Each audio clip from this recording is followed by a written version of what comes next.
Hey, what it do, y'all? It's your boy E2 Blue coming back at you again on this live stream, impromptu live stream on a Saturday. I had a little bit of time, so I decided I wanted to chat with y'all for a little while. Uh, this is, let's see, it's a Super Bowl weekend. Unfortunately, the Dallas Cowboys are not in the Super Bowl this year, as we know. But we will be watching the San Francisco 49ers tomorrow and versus the Kansas City Chiefs. And the game is 6:30 Eastern time. Now, I will be at probably one of my frat brothers' house watching the game. I don't know if I'm going to live stream during the game and not. I haven't decided what I was going to do with that yet. But before I start everything off tonight, this afternoon, let me know what you guys picks for the Super Bowl since the Dallas Cowboys are not in it. Let me know what y'all think. Chris Cantu, what's going on? Eric Sibby, what's going on? Odell Beckham Jr., what's going on? Tay Cowboys, what's going on? Let me know what your picks. Can you guys hear me? Does my sound good? Let me know. Let me know. Mic check 1 2 1 2. Let me know. Can y'all hear me?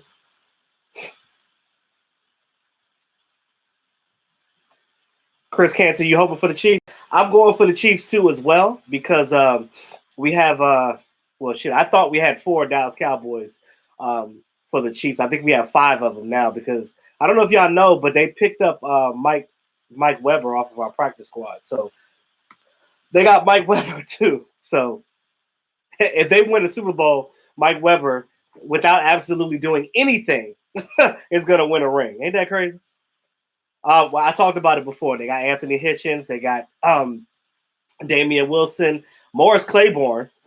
Go figure. And Travarius Ward. And to think that we traded Travarius Ward for Parker Inger. That, I mean, he was a decent offensive lineman, but he didn't play a snap for us because he messed up his leg or his ankle or knee or something like that and didn't even play a snap for the Dallas Cowboys. So it was basically a moot point. It was no reason getting them. And, you know, it's almost like you look at that situation, you're like, damn, like, why did we make that trade? And now he's like their third corner. He starts for them. And he's been playing good all season. So to Cowboys, you say yours is former Chiefs? Yes. My pick is the Chiefs as well. I can't go for San Francisco 49ers because being a Dallas Cowboy fan, I can't go for the 49ers because even though they're not in our division, they've always been a rival for us. They are in the NFC, and I just can't see myself going for San Francisco. I just can't do it. Cowboy fans, the only reason why I think that any of you guys should go for San Francisco, unless you know somebody that played for the team or you're related with somebody on the team, that's different. I get that, but yeah, Chris Canton, Mike Weber, yeah, they picked them up off our practice squad. I think right before the end of the season. And, yeah, they got him. Buddy Johnson, what's going on, Joe? Dallas Cowboy fan growing up. Yeah, he was. And I'm glad you brought that up. Pat Mahomes he said himself that he basically he's been a fan of Dallas Cowboys. He followed Tony Romo, which makes sense. You look at how Pat Mahomes plays, and you can see a lot of Tony Romo with him, that gunslinger mentality, that not being afraid to throw the ball downfield. And it's almost like, you know, people always criticize Tony Romo for how he was a gunslinger, how he played the game. But you look at it like this. that not having fear going into a game or look, you can't make an omelet without cracking a couple of eggs. You're going to throw some interceptions. Pat Mahomes does too. Everybody throws interceptions. It happens. But you have to make the situation where you can. You know what I mean? Like, you can't play scared as a quarterback. You can't do that. Q Charles, what's going on, bro? Pat Holmes about to get paid. Yeah, and see, you got to sign Dak, man. You got to sign Dak before he gets his contract because if Pat Mahomes get that contract, he's going to reset the market, and it's going to go up at least $7 million. He's going to get above 40 mil. Now, my range for Dak Prescott was 37, 38 mil. I feel like if you give Dak 37, 38 mil with incentives and the length of the contract is what he likes, I think that it will work in that aspect. But when you guys are looking at contracts, it's not about just the bottom line. It's not just about the money. It's about the incentives that come with it and what the player is going to get as far as like I said, incentives. So, say for instance, if he passes over certain yards or he throws for a certain amount of touchdowns, he'll get this, that, and the third. Those are the incentives that you put in the contract to help the player ultimately sign it. Yeah, I'm glad Aaron Rodgers is out. I'm so sick of Aaron Rodgers. Aaron Rodgers is like a diva to me, man. He just, I don't know what it is about him, man. Yeah, he's definitely going to raise that market. If I was a Dallas Cowboys GM, would you have drafted Pat Mahomes? Yeah. But again, this is the thing about drafting. You don't know what the player is going to be like in the league until they play. So think about it. The quarterbacks that were drafted before Pat Mahomes, and you look at the teams that have those quarterbacks that are not doing well, and then you see Pat Mahomes now still in his rookie contract going to the Super Bowl. It's like, well, damn. Wish we would have changed that. Yeah, incentives make a big difference, Swaggy. And I try to tell fans all the time that contracts are more than just the money figure. See, when you see these reporters come out with the money value, they're like, all right, well, he's going to get $100 million for such and such amount of years. So when you calculate things, sometimes you have to realize that, like, just because he's making this certain amount of money doesn't always, you got to look at the full contract to see what is involved with it, because sometimes that number is deceiving. You understand what I'm saying? So you got to look at it from that standpoint. Ori, what's going on? You said Dak should get 34. See, I feel like at this point you got to have to pay him higher, because since they waited till the end of the damn year, you're going to have to pay him that 30. So you're going to have to pay him closer to the 40 now, because he had a year where he almost broke Tony Romo's record. What was it, by 1 yard? 30 touchdowns. You know what I'm saying? Like, yes, they and I hate when the Dak haters say, yeah, but they went 8-8. You idiots do realize that football is a team sport. And if you've been watching the Cowboys all year, you know that a lot of those games were this close. And if the defense would have made a stop when they were supposed to, i.e. the Jets game when Sam Darnold, coming off a mono, threw a damn 97-yard touchdown to Robbie Anderson with a blown coverage from the defense, that don't play defense. So how is that his fault? So again, you have to put the onus on the people that deserve the beat. You already know how I roll. Like, I don't make excuses for anybody. If Dak is fucking up, I'm gonna say that he's fucking up. If the defense is fucking up, you know I'm gonna say they're messing up. So because of that situation, I'm not gonna sit here and sugarcoat anything. I keep it 100% of the time. That's all I know how to do. So when you look at this team, and I know you guys been watching just like I have, you can see that the scenarios break down. When you look at from game to game and like, okay, so we would have won this game and this, that, and the third would have happened. You look at it, it's the majority defense. Now, you look at the offense, Dak Prescott, yeah, he missed a couple of passes. The receivers, yeah, they definitely dropped some balls. Then you look at the coaching side of it, so everybody's to blame. That's why Sanjay Lau's not here. 4th and 8, that 4th and 8 play. Amari Cooper nor Randall Cobb was in the game. So how the hell are you supposed to win like that in a situation like that? So this is the reason why most of that staff is gone. So what do I think is the Cowboys' weakest position right now? Defensive tackle. You look at that middle. Everybody that's been watching Dallas Cowboys for the last, ever since Rob Marinelli was the defensive coordinator, you know that we've been getting gashed up the middle.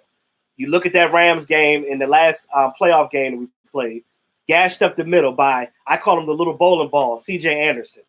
And he didn't even play on the team after that. So I'm just saying. Oh, Swaggy, I agree that 34 is a great deal, but because you waited so long, you're going to have to give him more, and you're going to have to give him incentives. So that's what I was trying to tell you, that, like, you look at the other contracts right now, they range between 33 and 38.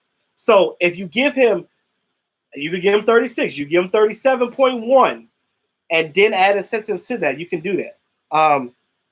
You said grab Kinlaw. I do like Kinlaw. But I'm going to talk draft after the Super Bowl. I want to get through free agency first.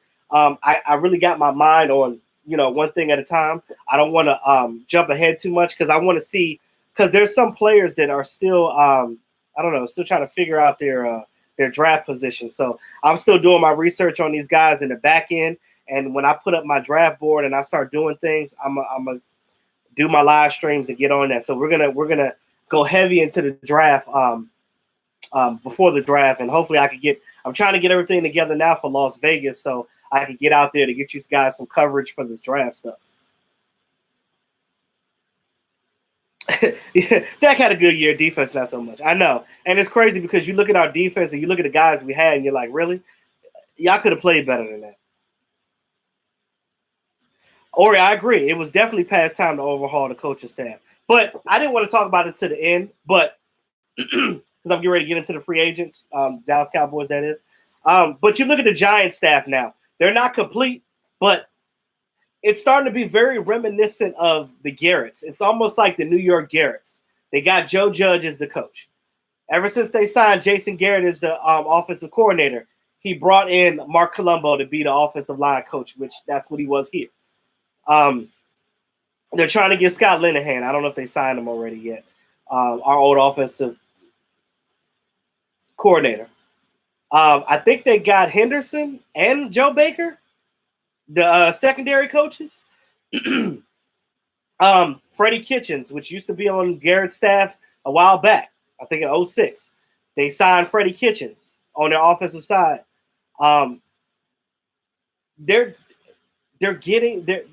The Giants are basically getting all of Garrett's guys. It's like the Giants are going to look like the former Dallas Cowboys. It's crazy. They're signing all of our old people.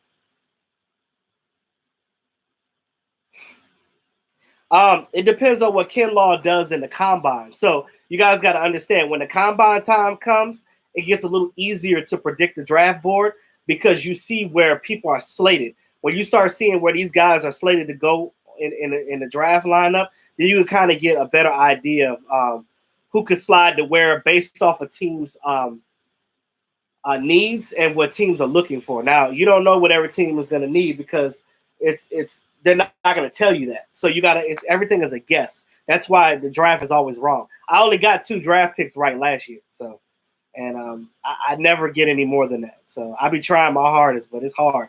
Doing this draft stuff is not easy, man. It's not.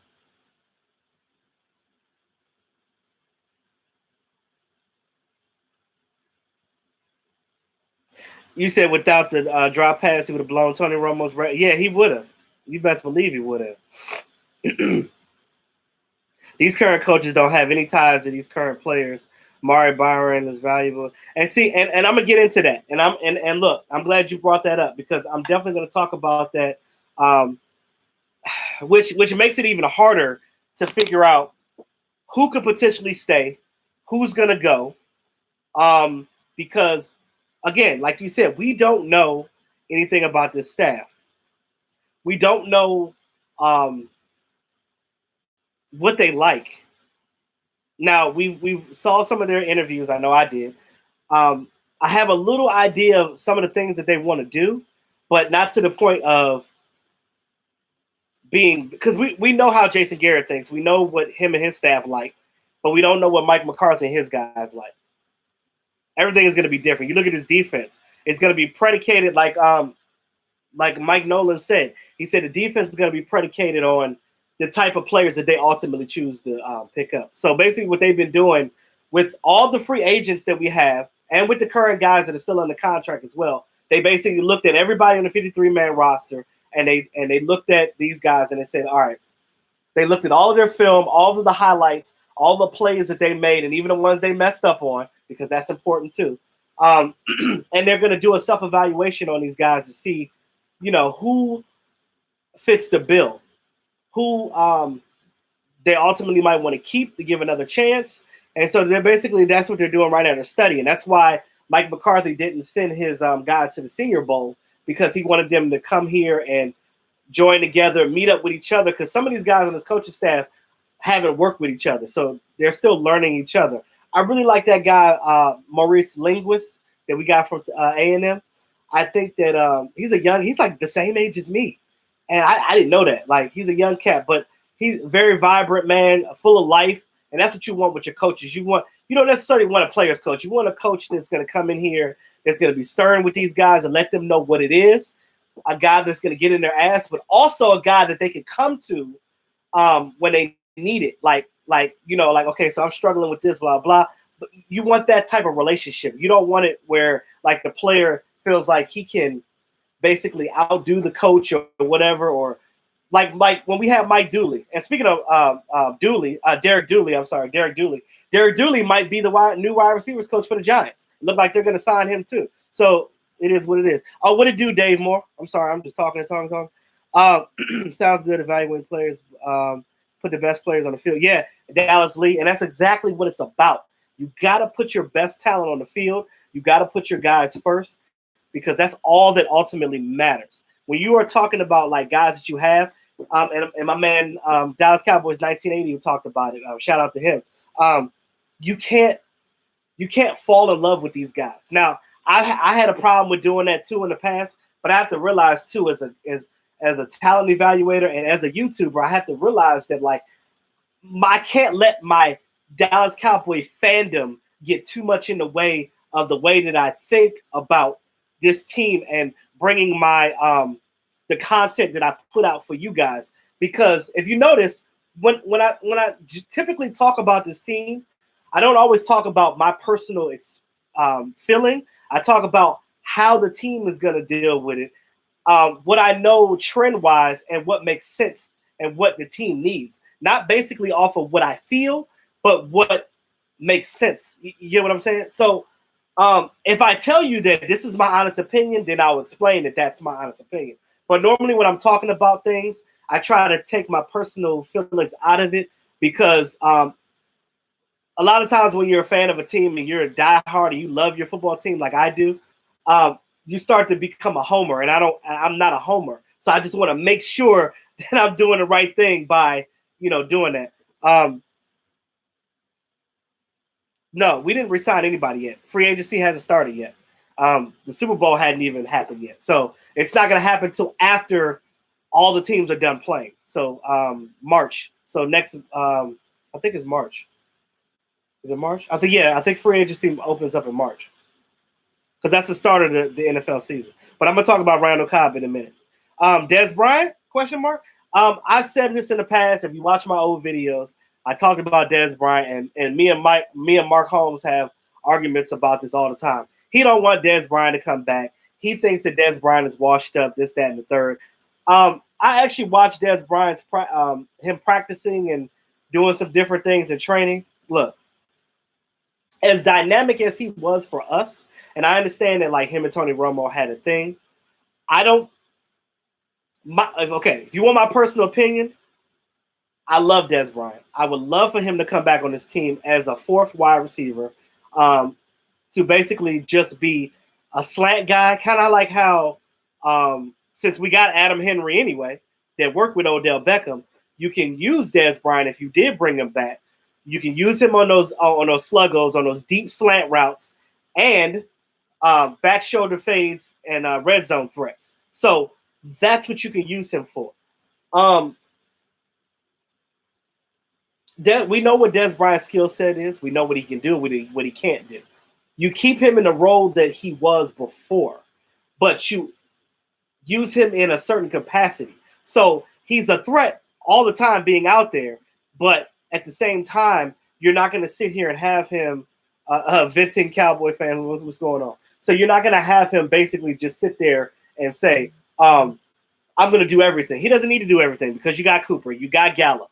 You don't want to hinder the growth of Michael Gallup and the things that he's done.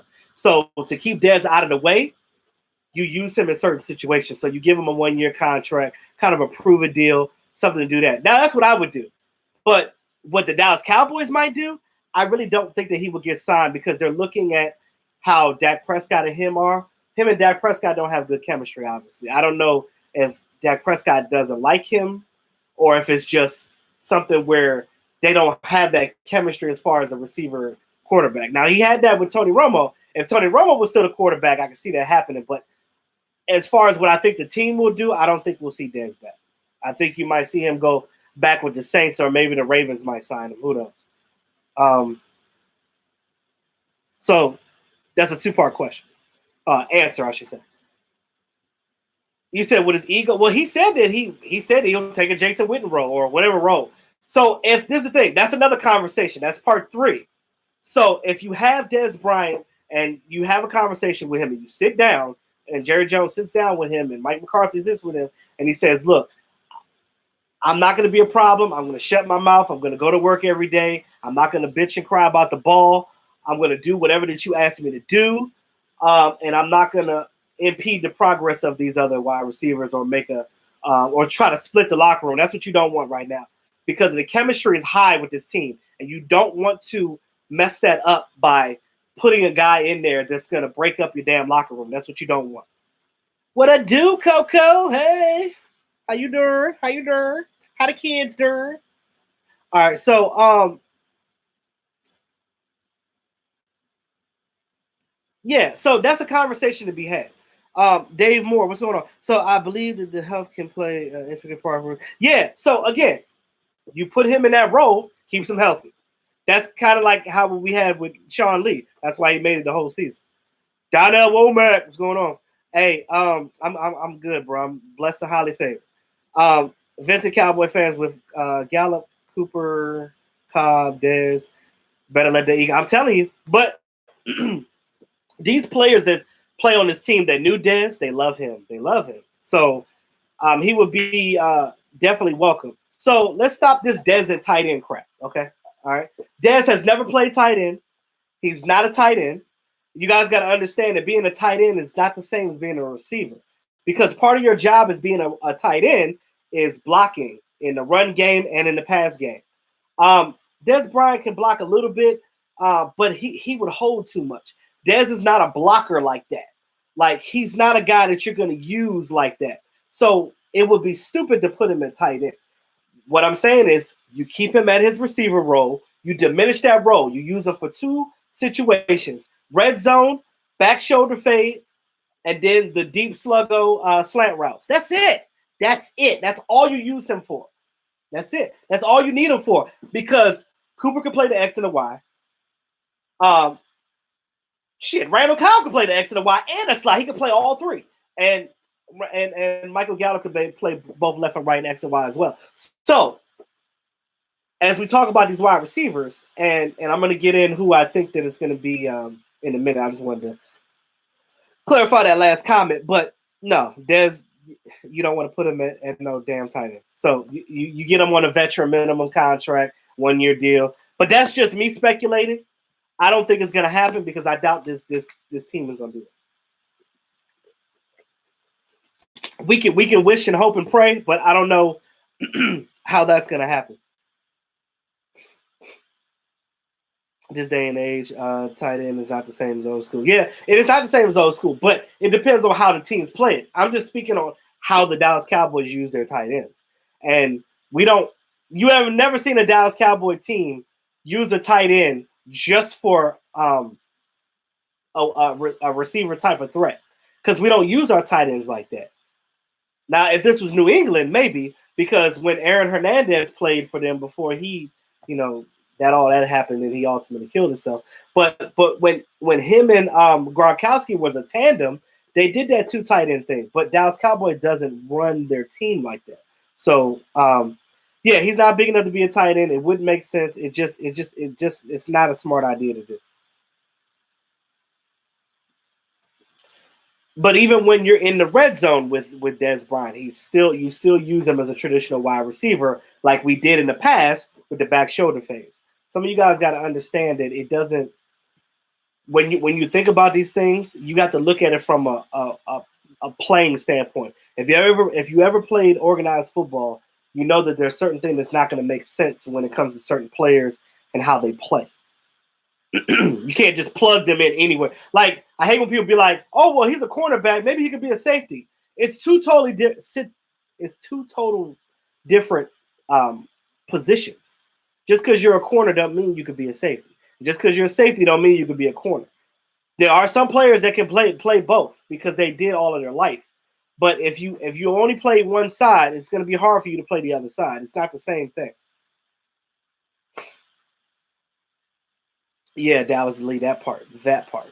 Less drops, less tips. Noah Brown, not even. Man, that boy get injured we haven't even really seen anything from Noah Brown. But if whatever the situation is, this team loves him, and I'm pretty sure they're gonna give him another chance next year too. Got new coaches now, A.T. McCarthy, like fast, athletic tight end. We'll see. But what my point is, they're not gonna bring Dez Bryant back to be no damn tight end. Is what I'm telling you. They're gonna go out and get a guy in the draft. They're not going to take a guy that's 31 years old that only played wide receiver. Only. They're not going to make him a tight end at 31 and coming off Achilles tear. That's all I'm trying to tell you. Because that doesn't make sense. You don't do that.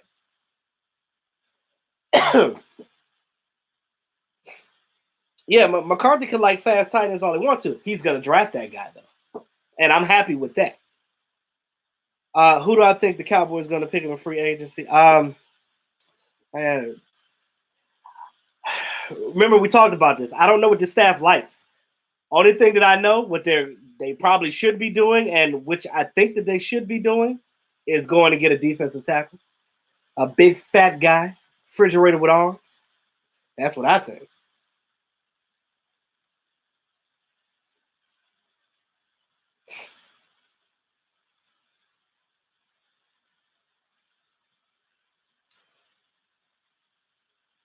Mark just mentioned me on his live. He's live right now too. I didn't even know. I didn't even get a notification from him. Yeah, I'd rather have Dez than Noah Brown, but you know it is what it is.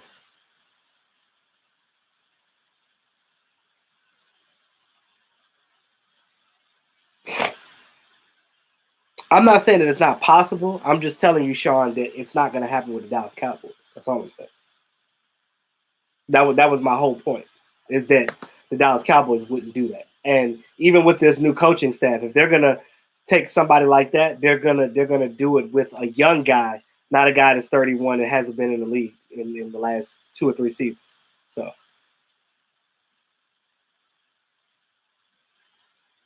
yeah, and that's the problem, Dave Moore, playing guys out of position. But Dez was never out of position. He was always a wide receiver. But I get what you're saying. Byron Jones, they played him out of position. You ultimately drafted him as a cornerback, but then you moved him to safety, and then he didn't do well. You're like, well, what the hell happened? And then Chris Richard came, and he's like, well, we're going to put him back at corner. And then, you know, even though he didn't get any interceptions, he played better because he executed and batted the ball down. But again, that's the thing with Jason Garrett and them and their defensive staff that they had before. You cannot play these guys. You have to play the player's strengths. Stop playing these guys to what they're not. And this coaching staff, this new coaching staff, and from listening to what a lot of these coordinators and stuff are talking about, they're not going to put these guys in situations where they can't succeed. So that's what I'm happy about. Oh, Cowboys XQ. Oh, I didn't know. Well, shout out to Mark Holmes too, man. That's the homie. He down there in Miami doing the damn thing, getting y'all that good coverage down there. That's what it's supposed to be, man. Living the life. This new staff not living in the past. These coaches are professional. They are. I talked about it in my last video. You look at the experience on this staff, and you see that these guys, you talking about like 10 to 15 plus years. I think 3 of the guys on the staff were former head coaches for other teams. Like, and they're going to talk to each other. They're not going to sit there on the side of the damn sideline and be like,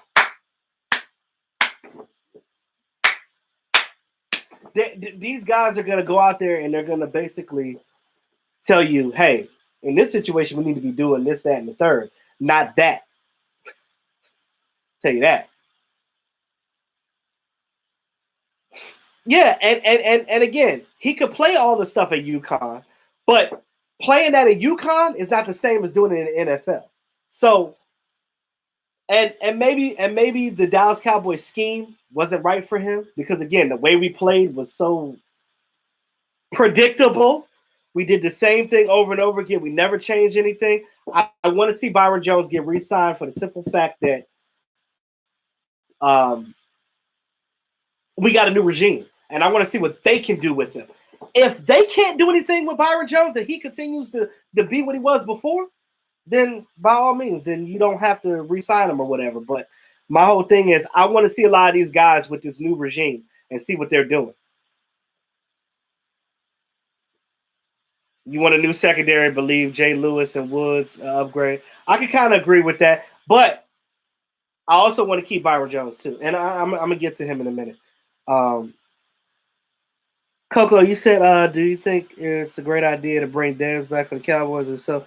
Well, you probably missed it when I said it. I was basically saying that like if you bring him back, it's got to be on a 1-year deal, veteran minimum, like five. Basically, what you pay Randall Cobb, $3 to $5 million with incentives. So if he plays the whole season, he'll get extra mil.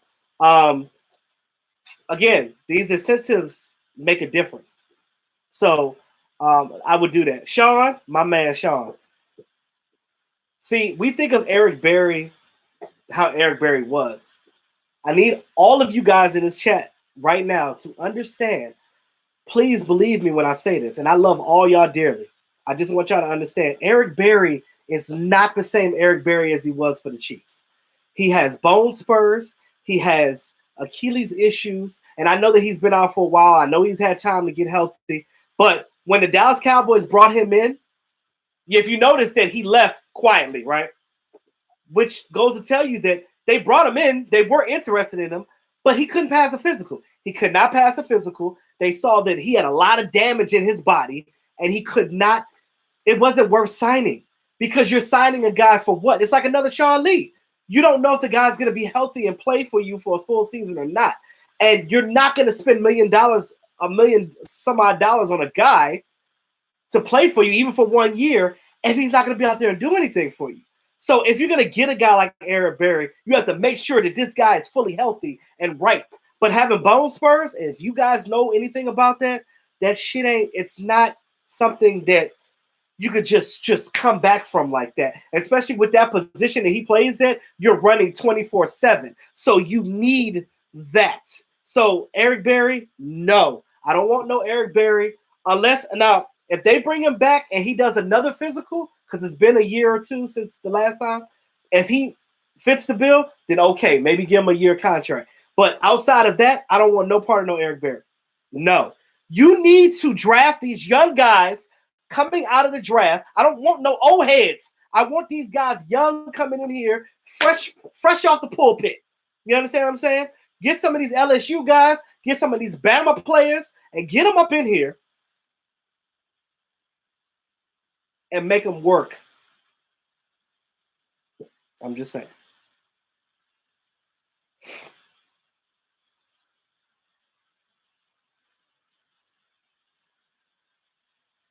Yeah, Dallas Lee, yeah. The new DB coach, he gonna tell them mofos, hey, when you see that ball in the air, you better turn the hell around. You better turn around. Turn around. Turn around. Turn around. Cajun Cowboy, what's going on, brother? And my dog sitting. What's up, Coco? Cobb is so inconsistent. You don't want Cobb back?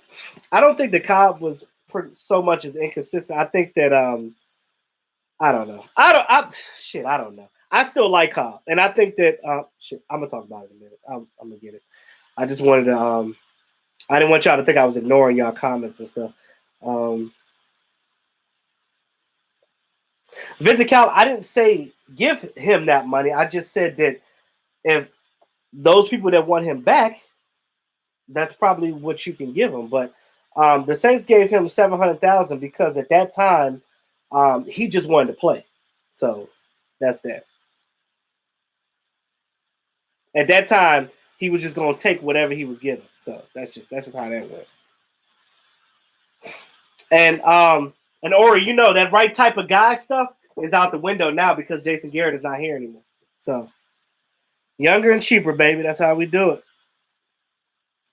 Mike McCarthy and win now mode. He ain't trying to develop a team with young and experienced players either. So it's gonna be I'm gonna tell you right now what's gonna happen. It's gonna be a mixture between young and middle age. So he will get some guys in the free agency that make sense for this team, but it's probably not going to be the guys that you're thinking about. you're going to look at the guy and be like, why did we get that guy? But understand that there's going to be a rhyme and reason for getting certain players because, remember, like I said, I think on a different wavelength than some other guys. When you look at guys that you need, and everybody gets so hung up on a player by their name. Everybody want a Ndamukong Suh. Everybody want an Aaron Donald. Yes, these guys are proven guys, but at the same time, you look at them in their later years. I mean, you've seen it. When teams get rid of a guy, all of a sudden you hear, oh, would they be a great fit for the Dallas Cowboys? It's always like, it always comes back to the Dallas Cowboys for whatever reason. I don't understand that. But you got to get a guy for what you need. And I don't give a damn what his name is. You need to get a guy, a big fat mug to get in the middle of that defensive line. He ain't got to be, I don't care that he has stats. He could have no sacks. Doesn't matter because at that position, all you're doing is clogging up that middle and making sure that damn running back is not messing you up, going up the gut. What was the biggest thing in our defense that we faltered on? Getting the ball run up on the middle and that back area in the middle of the field was wide open. Tight ends was eating all day on us. Tight ends for every team. If you knew that a team was playing in fantasy against the Dallas Cowboys and they had a good tight end, you were going to start their tight end because tight ends did that. They worked the middle of the field on the Dallas Cowboys because we never changed. We kept doing the same thing over and over again. That was the problem. Yes, Gerald Chavez. Byron is number 2. Don't follow number 1, paying number 2 money. All right.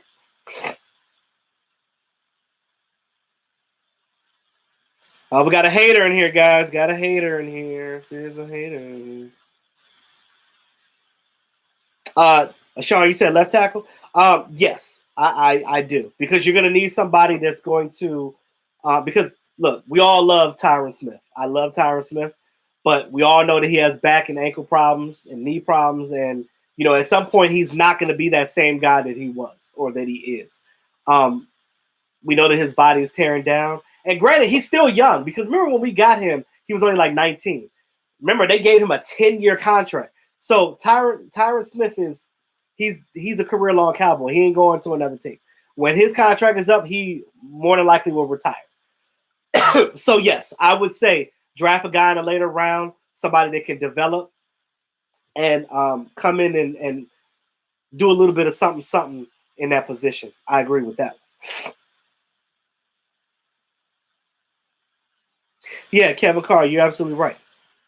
Cobb will be better with McCarthy. They know each other well. That's exactly what I was trying to tell you.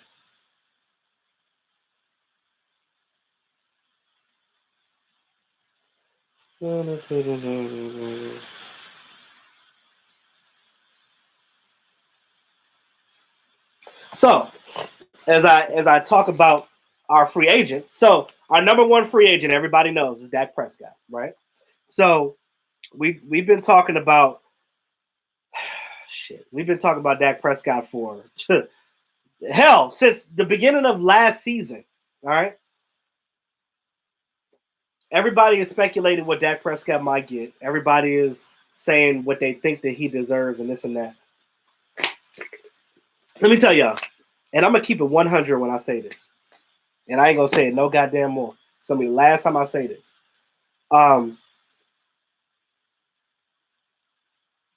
Oh, Yvonne, what's going on? What you say? Wagwan, guy. Wagwan. I don't know if anybody in Vegas. Cheapest room is $300. Most expensive to and up until the draft. Yeah. I'm trying to figure that room situation out now.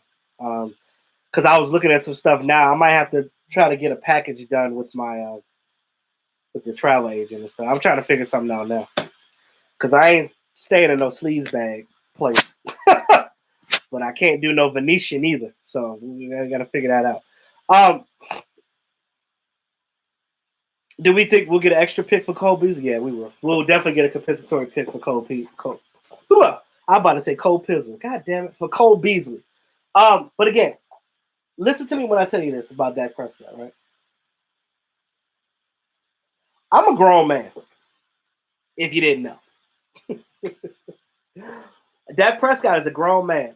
And I'm not about to sit here and argue about a grown man and his money and what I think he deserves.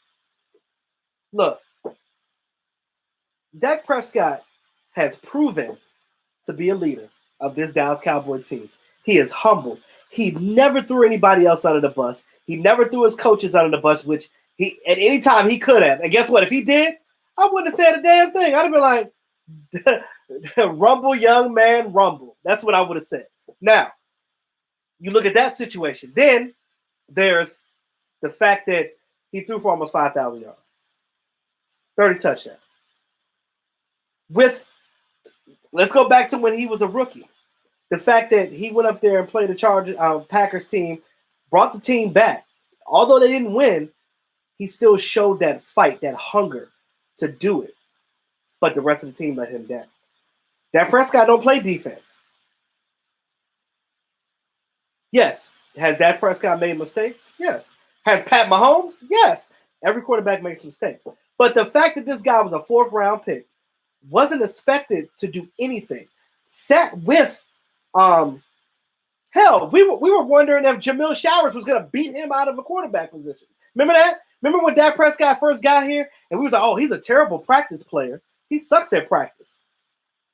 But then he got better. And every year he got better. He won the MVP his rookie year.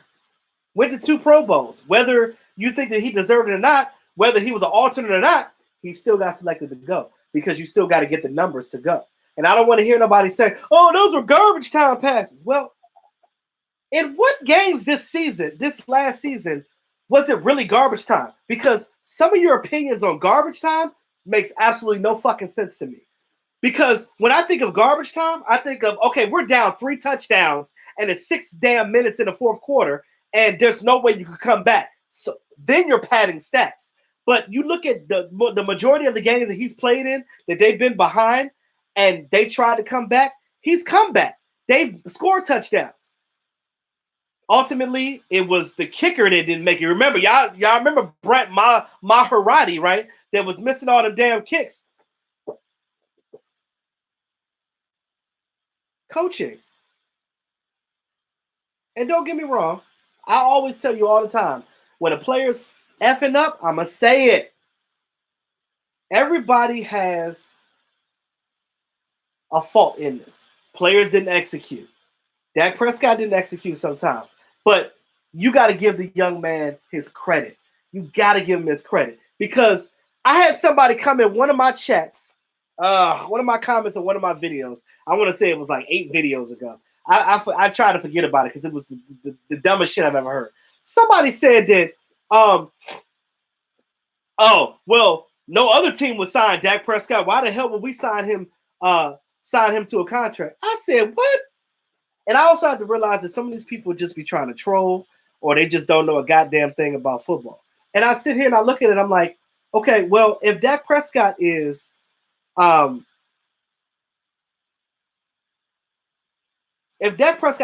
goddamn bad, I named him 10 teams. 10 teams. I named 10 teams that would use Dak Prescott and pay his ass if the Dallas Cowboys don't pay him. I'm talking about crickets in the goddamn comments. Couldn't even say nothing back. You know why? Because that shit was dumb. It didn't make sense. And y'all already know, I value all of y'all opinion, but that shit got to make sense. Like, you ever heard of a situation where they say it's a dumb question? Dumb answers, dumb questions. But you got to be smart about it. Right, Sean, and I was getting to that. Where's Paxton Lynch at, guys?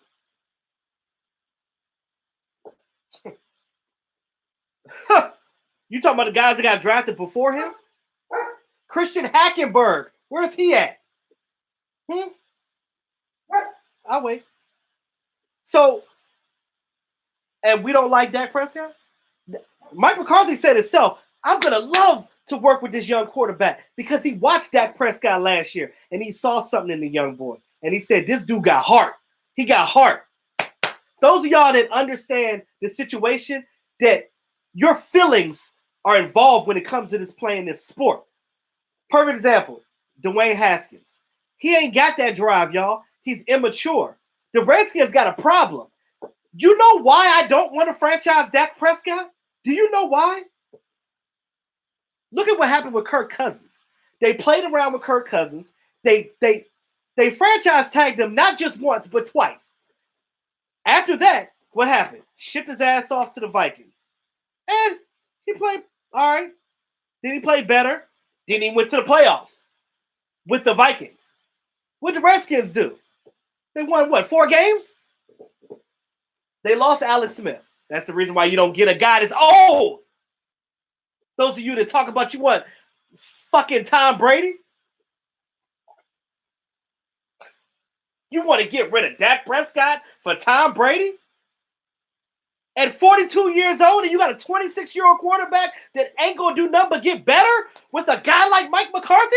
Do you not understand the reason why he didn't succeed is because of this goddamn coaching staff? Yeah, where's Johnny Football at? Huh.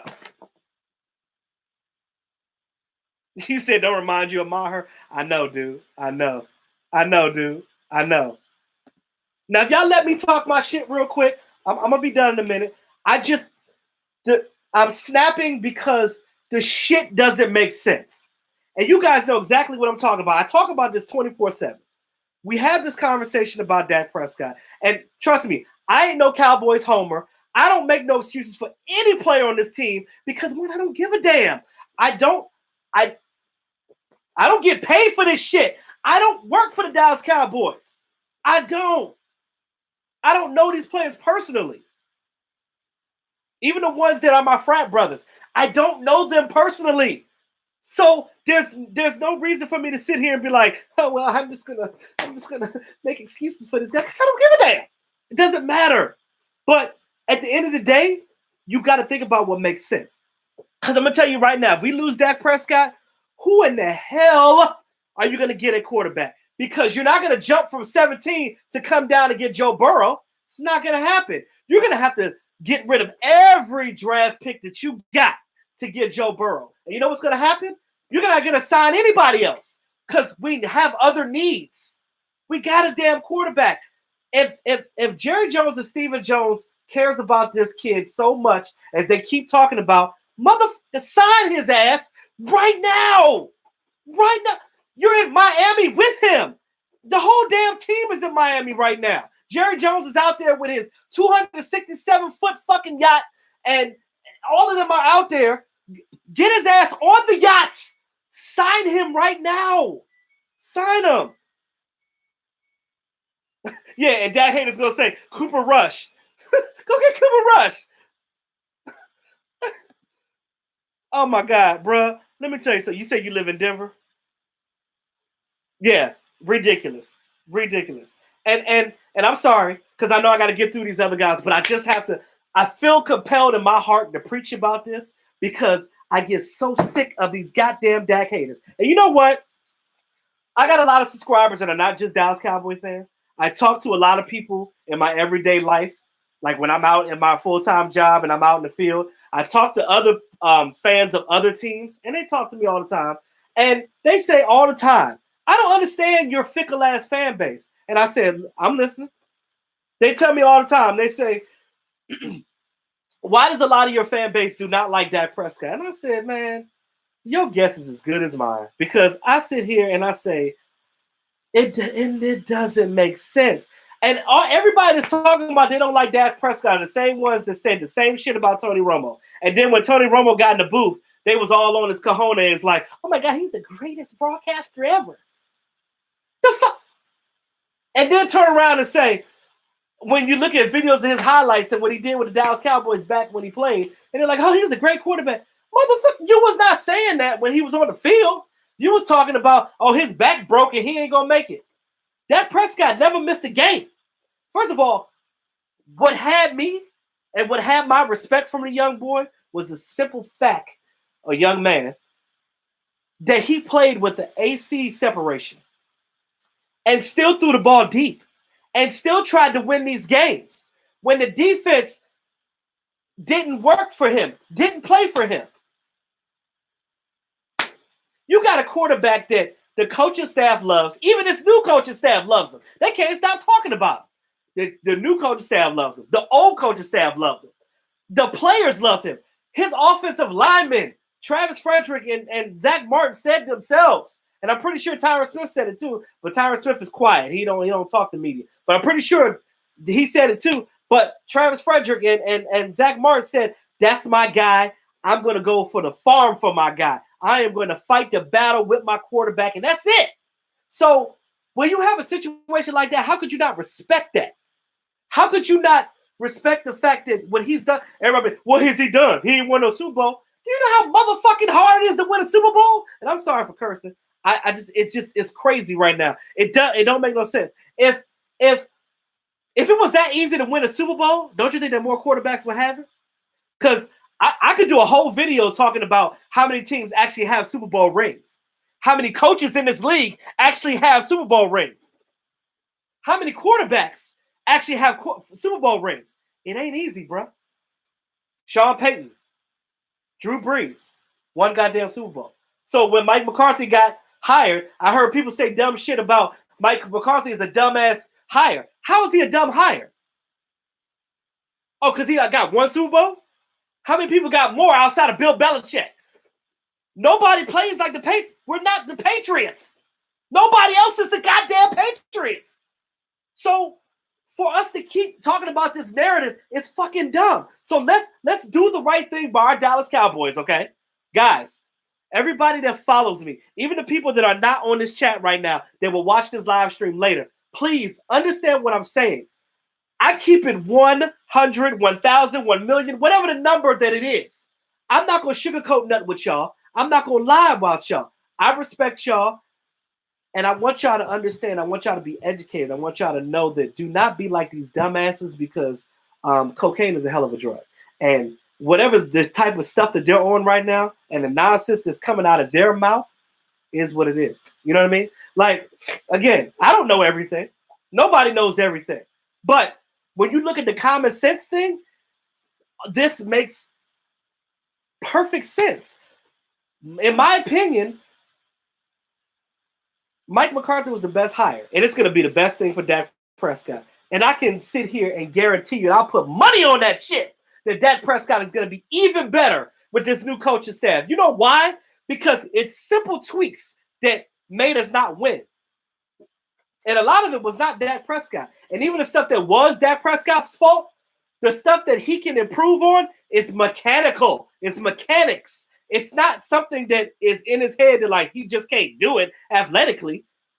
You have interviewers that are salivating over the way that he looks, his body. You damn right I put some money on it, Ori. You goddamn right I'll put some money on it. That's my damn quarterback. And it should be y'all's too. You know what I'm saying?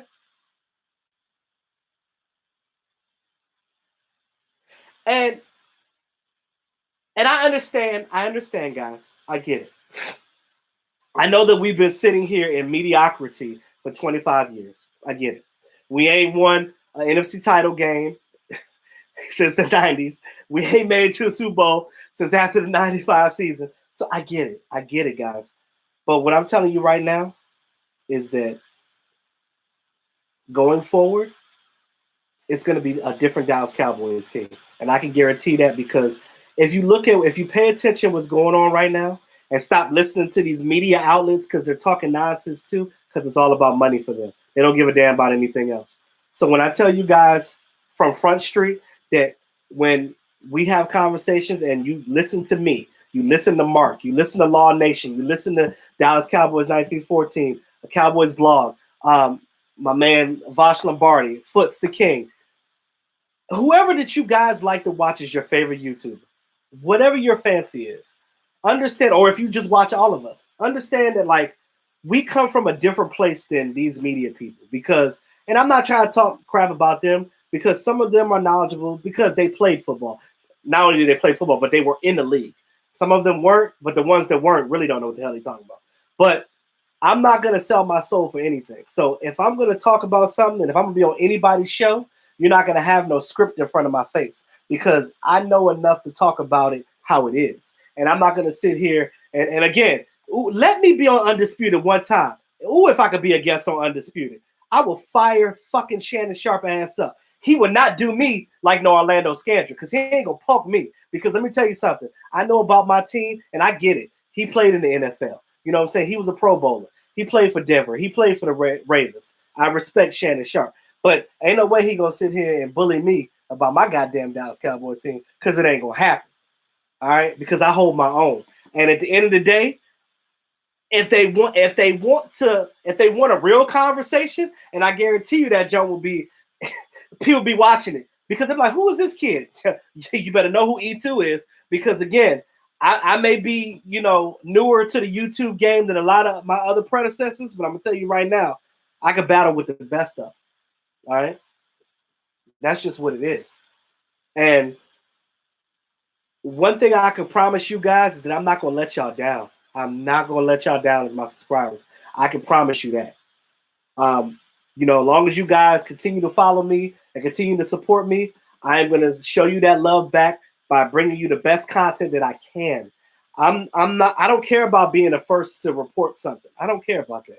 What I care about is the quality of what I put out and the fact that I want you guys to understand that like everything that you hear is not always what it is. You know what I'm saying? I try to bring a different perspective to the game that a lot of people don't think about. And I sit back and I be watching things and I see articles come out and I just look at stuff and I'm like, none of that makes sense. So and it sucks because sometimes I can't even defend my team because, like you said, we've sucked for so damn long. And because we suck for so damn long, it's not really a lot that I can pretty much put on the apron and talk about. But I will say this. I believe in my heart of hearts that things are going to change now. This is the first time, and I think since I've been alive in 35 years of my life, I think that I've never seen a coaching change this drastic before. I mean, the fact that you only have 3 carryovers, you got Kellen Moore, you got Doug Nussmeier, you got Leon Lett. That's it. Everybody else is gone. Yeah, Ori, we have a coaching advantage. And that helps because we've always had the talent. We've always had the talent. You hear former players talk about it all the time. They say that the team didn't have heart. They say this, that, and the third. But unless you're in that locker room, I can't tell you even exactly what's going on because I'm not in that locker room. Only thing that I can do on this channel is speculate. But I try to speculate in the best way that I could, in the most educated way that I can. Whatever makes sense. And that's what I'm about, y'all. And that's what I'm going to give y'all 24/7. That's what you're going to get from me 24/7.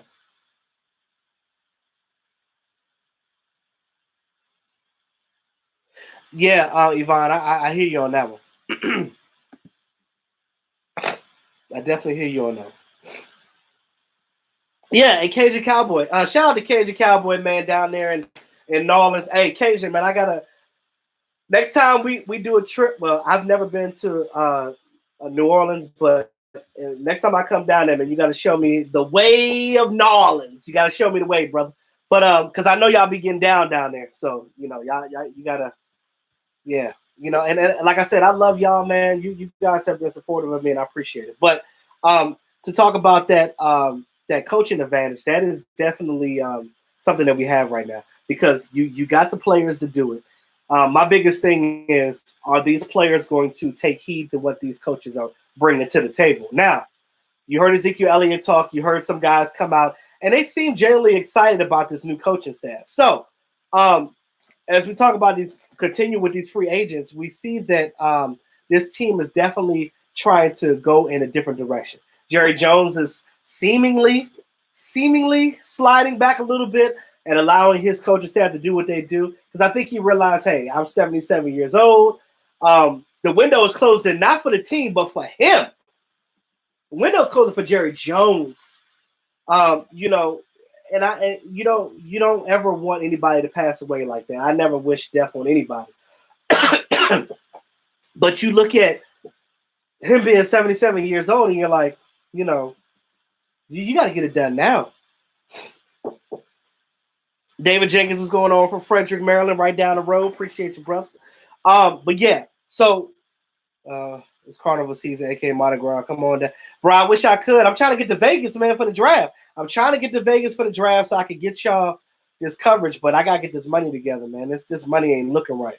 And Vegas, man, is expensive as hell. And I've never been before, and I want to make sure that I got what I need when I go down there. So I'm trying my best to do some overtime and it's maybe drive some Lyft or something, make some extra money for this trip, man, because I got to get down there because I owe it to you guys to get you this coverage for this draft. And I want you guys to see something that you may not have seen before. And I know outside of what Mark Holmes does, but, shout out to him and everything and all the hard work that he puts in. But I want to also put in that hard work for you guys, too, because, again, I value you guys just like you guys value our channels. It's the love and respect goes two ways.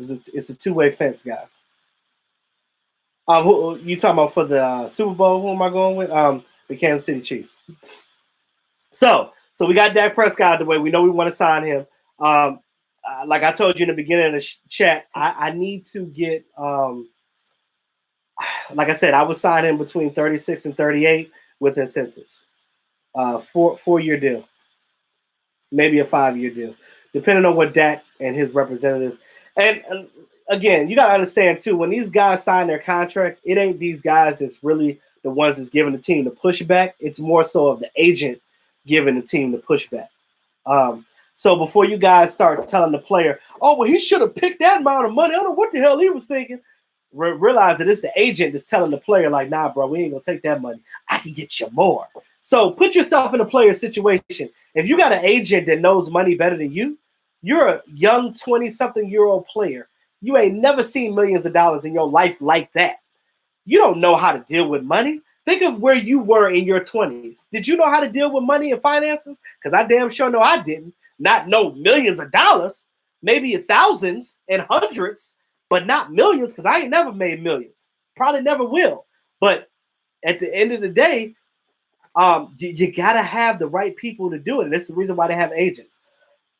So they bet on their agents. They pay their agents to do a job, and that job is to get them the most money that they can get. And that's where it is. That is the way it is. The only time that you see a player be like, all right, I'm just going to take less is when he's made all of his money, he's at the end of his career, and he likes the team that he's been on. So some of the guys on this list have that type of situation, and I'm going to get into that in a second. Timothy Loper, what's going on, brother? From Terrell, Texas. That's what I'm talking about. David Jackson, man, excited for the experience for the coaching staff. Let's get this 6 up. Yeah. Oh, my bad, Cajun Cowboy. You said might see me in Vegas. You got family out there. That's what's up, bro. I'm trying to get out there, man. If I can't get this money, I don't want to disappoint y'all, but I gotta get this money, man. I gotta figure out how I'm gonna get the rest of this money for this trip. It's expensive as hell because I'm looking at what I'm gonna have to do. It ain't looking too good. Shit, I wish I had family in Vegas. Shit, I don't know nobody in Vegas. I know my man Tyree, but we'll see.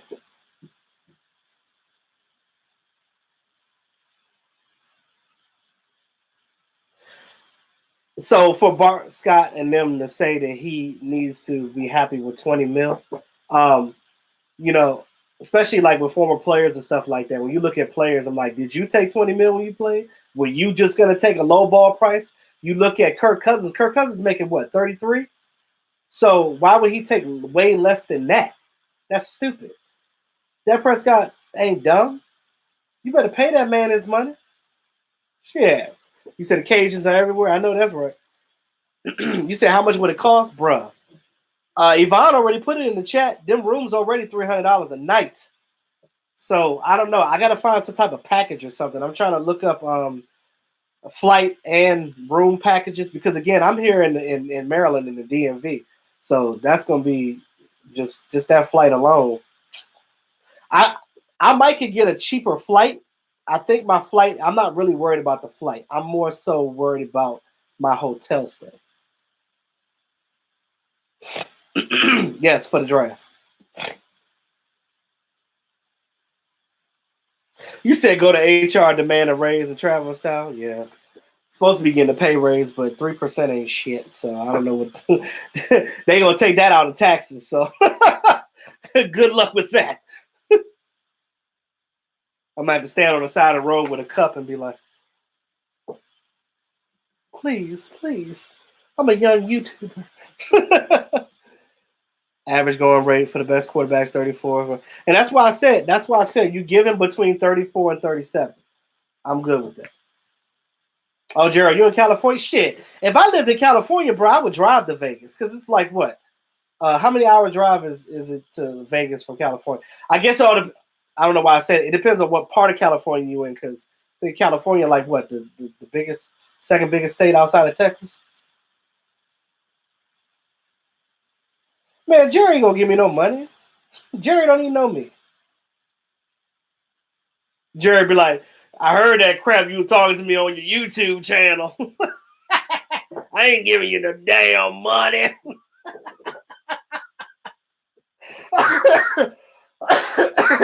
Oh my God, y'all cracked me up. South Carolina in the building. All right, brother. I hear you. South Kakalaki.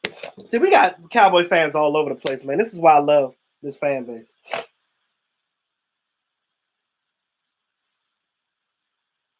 Yeah, David Jenkins, they definitely got him from the practice squad. And I was talking about that in the earlier in the chat. So they got 5 Dallas Cowboys. And then what you call it? You guys remember Mark Nasacha? He plays for the San Francisco 49ers. Go figure. So you live 4.5 hours away from Oxnard. That's what's up, man. You shit. You could drive the damn what you call it to the training camp. I envy you, brother. I've never been to California before. Never. That's still on my bucket list. I'm originally from Indiana, but I'm in the East Coast now. But I've never been farther west in Texas. That's it. So if I go to Vegas, that'll be the first time that I've ever been in the West Coast ever. I would like to get Delpit, but Delpit is I don't know. I gotta look up some stuff. I know Mike Webb wasn't, but the fact that he was on the team, it's just crazy that they pick him up. And if they win, he's gonna get a Super Bowl ring for doing absolutely nothing, for just being on the practice squad.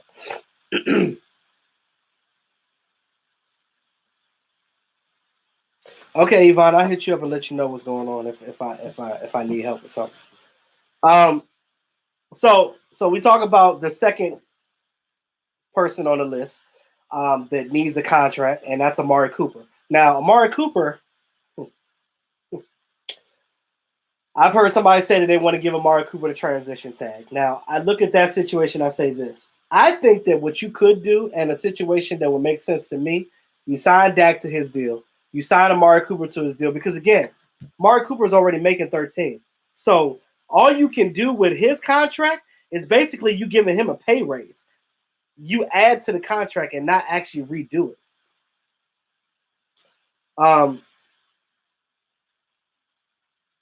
So there's different ways you can do that. And I look at it like this. If you take Amari's contract, spread that thing out, you can get it done. The Cowboys got like $94 million or something like that in cap space. They can get it done. Now, if you're going to use a transition or a franchise tag on anybody, I would say Byron Jones, because you want a proven deal for him. You want to see what he can do with this new regime. That's what you want to do with Byron Jones. See what he can do with this new coaching staff, and if they can do something with him, and he can start making more plays and being even better than he was, then you could sign him to a contract after next year.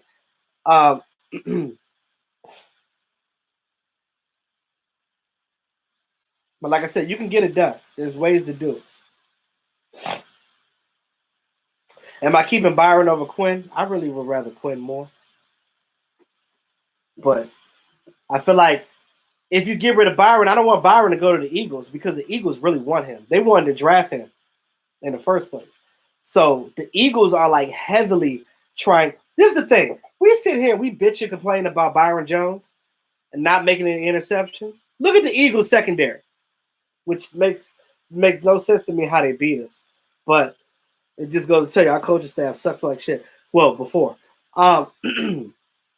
The Eagles didn't even have a player on their secondary that was even stopping, even batting the ball down. They didn't even do what Byron Jones did.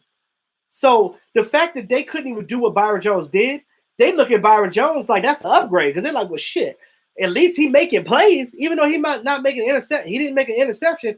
He batted that ball down and made an incompletion. So it still ultimately was a turnover on third down. So why would we not take him? So I just look at it like this. Sometimes you got to be thankful for the players that you have because when they're gone and they start playing better somewhere else, well, shit. Then you're sitting there like, well, damn, why did we get rid of them? But some of y'all motherfuckers are the same ones that want to get him out the building. And then what happens is he go play for another team, and it's like,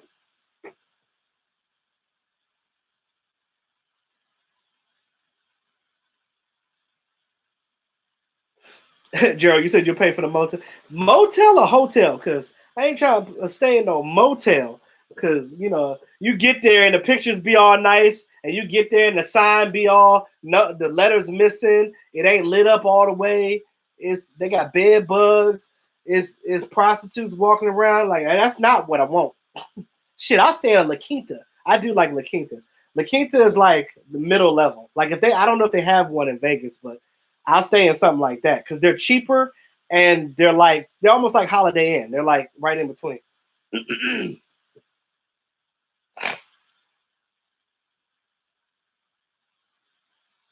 Yeah, Peter, I'm glad that you agree with that because we sit here with, like I said, we talk about Byron, but there's other teams that want him. Would y'all resign Byron at 14 mil if it makes sense? I don't, because I think the going rate for a guy of his caliber is about 14 mil. So I think that you might have to do that. Brandon Carr 2.0, Byron Jones, yeah. I miss Brandon Carr. Shit.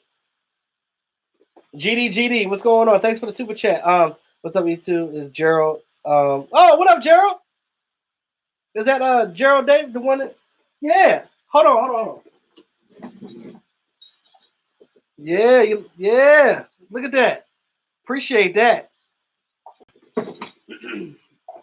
My man, 50 grand. I think 33 is fair for Dak. This will make Dak the fourth highest paid quarterback in the league. Yeah. Shit, I'd give him 35. I'm just saying.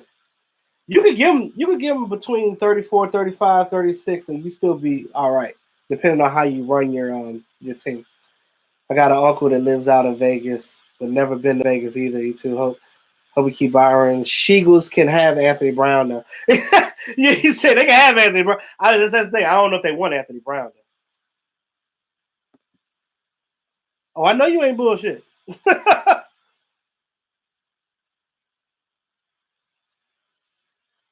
I appreciate you, Jared. I do. We'll talk about that though.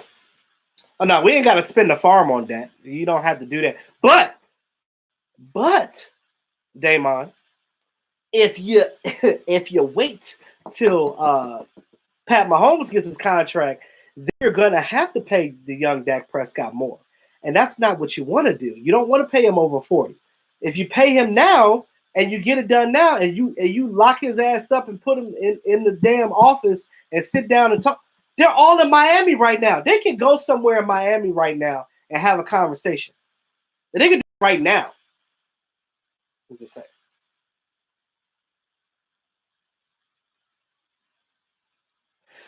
Dave, you see I'm talking about holes in the wall hotel? Nah, I ain't trying to stay in a hole in the wall. That's not what I want to do. It ain't got to be fancy, but it ain't got to be but it can't be no roach either. You feel me? Manuel, what's going on? So, no, we talked enough about the top three. So you get into Randall Cobb, and I know some of you guys. I've been good, man. I've been blessed, man. Just trying to get things together, working hard every day. Randall Cobb. You look at Randall Cobb, and before Mike McCarthy, we were saying like, oh well. I always wanted him to re-sign Randall Cobb. I always wanted that. That was never not an option. I wanted them to always have him. So you look at Randall Cobb and you're like, okay, well, go ahead and sign him.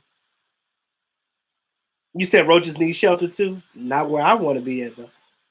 They go somewhere else, and now where I used to do pest control, so I used to kill them all day, every day. So yeah. But anyway, I think that they probably are more inclined to sign Randall Cobb now because it makes sense because you got his old coach here.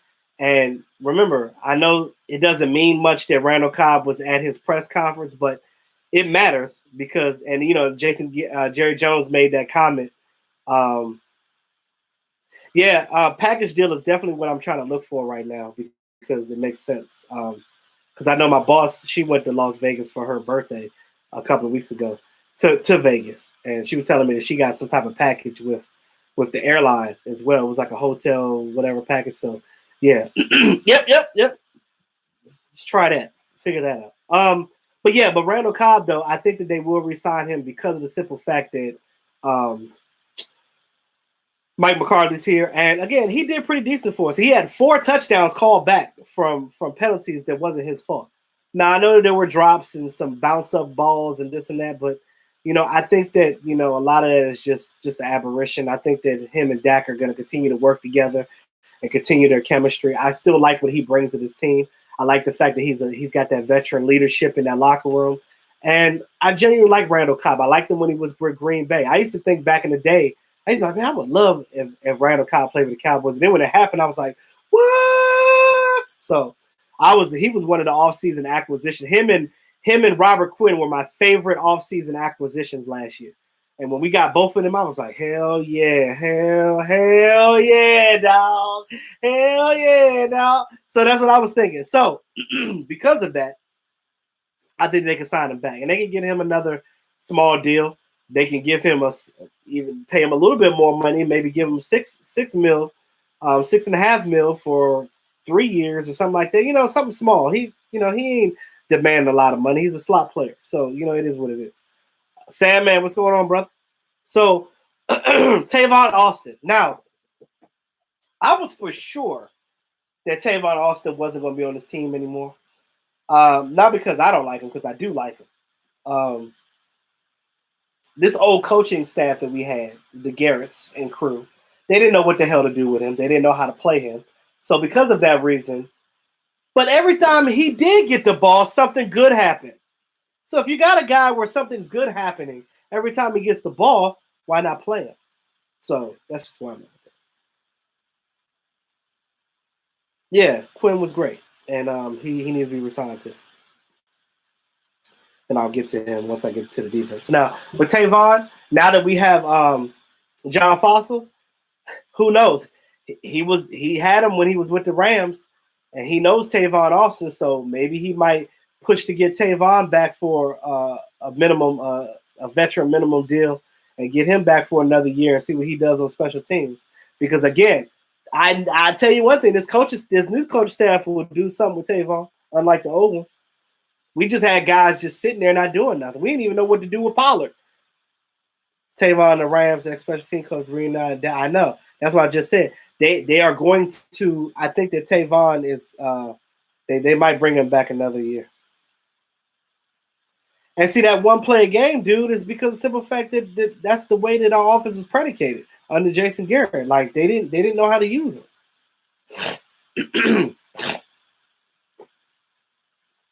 I agree, Dave Moore. I hope that they can do that, but unfortunately, we always lose somebody, at least one person that we really like. When we lost Anthony Hitchens, I was mad. And guess what? Anthony Hitchens is now in a Super Bowl. So it is what it is. Jason Witten, we're not going to talk too much about that. That really is ultimately his choice. There was some articles saying that he might go follow Jason Garrett and the Giants. If you want to do that, go ahead. But if he goes that, he's going to tarnish his image as a Dallas Cowboy. So I feel like if he don't play for the Dallas Cowboys, he needs to just retire. And who knows? Does this coaching staff even want Jason Witten back? There's a lot of speculation with that too. So that's kind of one of those up in the air things. Because he'll be cheap either way. Joe Looney. That's another guy that I really want back on this team. And I think that it's probably 90% chance that this team retains Joe Looney because he's important. Remember, it wasn't that bad of a drop-off when Travis Frederick left and it wasn't playing when he had his illness, and Joe Looney played for him for the year, you could tell that it was a difference. But it wasn't like detrimental where it's like, oh my God, we gotta get this guy out of here. We love Joe Looney. You can't not like Joe Looney. Like this guy, like he talks to fans. Like whenever they do the shout out to the Cowboys Experience, when Cowboys Experience is doing their events and their little things with the players, he's always there. He's always talking with the players. He's done things with Law Nation. So you look at that situation and you can't help but to respect a guy like that. And I want Joe Looney back. Resign Joe Looney. Because you need depth, and that's what you need. You need him as that guard center. Not Xavier, but Xavier Suafilo. And, you know, Xavier Woods is Xavier Woods, but just so you guys know, if you didn't know, it's pronounced Xavier. So Xavier Suafilo. Yes, I love his character too, dude. But Suafilo, he's a good player, but I think that he might test free agency because he actually might get more money somewhere else. So I think that we might lose Suafilo. I'm just saying. Malik Collins. Malik Collins is, I don't know what to say about Malik. Malik has had a lot of injuries, but when he played, he showed up. So he's one of those guys that it really depends on what Mike Nolan and Tom Sula really wants on their defensive line, because it depends on how they're going to run this team going forward. Because again, the mindset is different in Dallas, and I don't know what they really going to want. You think Garrett would be clapping if we still dominating the Giants? Yeah, he will. Yeah, Morris Claiborne, Damian Wilson, Travarius Ward, Mike Weber. Yep, they're all with the Chiefs. Yep. But anyway, but yeah, so Malik Collins, I would like him back, but he's 50-50. Definitely, Peter. 50-50. Not sure on that.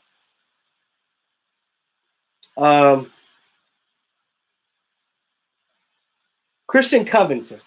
Now, we got Christian Covington from the Texans. He played pretty decent. You know, he had his times, but I think that he fell victim to the scheme. So it really depends. Again, he's another guy that it depends on what Jim Tom Sula wants on his defensive line. I don't know. I know. We know that they want run stoppers. So they might be inclined to keep a guy like Christian Covington and use him for his intended purpose. But these guys you can get cheap. Michael Bennett, well, you already know that situation. They changed his contract, so he could be a free agent. So because of that reason, I don't think that Michael Bennett will be back. Because at the end of the day, he might retire. So that's that. Defensive lineman Kerry Hyder, another cheap signing that we got him from the Lions. He played well in spurts. Again, a guy like Christian Covington, he had good times and he had bad times. 50-50 on that. Robert Quinn. We talked about Robert Quinn. 11.5 sacks. He had like 30 pressures or some shit like that. It was like some ridiculous number in pressures that he had. That's a guy that you gotta have on your team. You gotta keep a guy like that. You better keep a guy like that. That guy needs to be the guy that you keep on this team. You better figure out how to keep Robert Quinn. Period. Keep him. That's it. Keep Robert Quinn. Yeah, you're right, Yvonne. Script is now changing. So you said, yeah, we would be stupid not to bring him back. You damn right about that. Ray Armstrong. We ain't gonna talk about that linebacker. Some of you guys probably don't even know who the hell Ray Armstrong is. I'll wait. So he was added like late in the year, kind of like how Malcolm Brown was. So he's probably not gonna get re-signed. This coaching staff don't know anything about him. There's no Cowboy tape on him. He was just a backup guy. So that's a mute point. You won't see no Ray.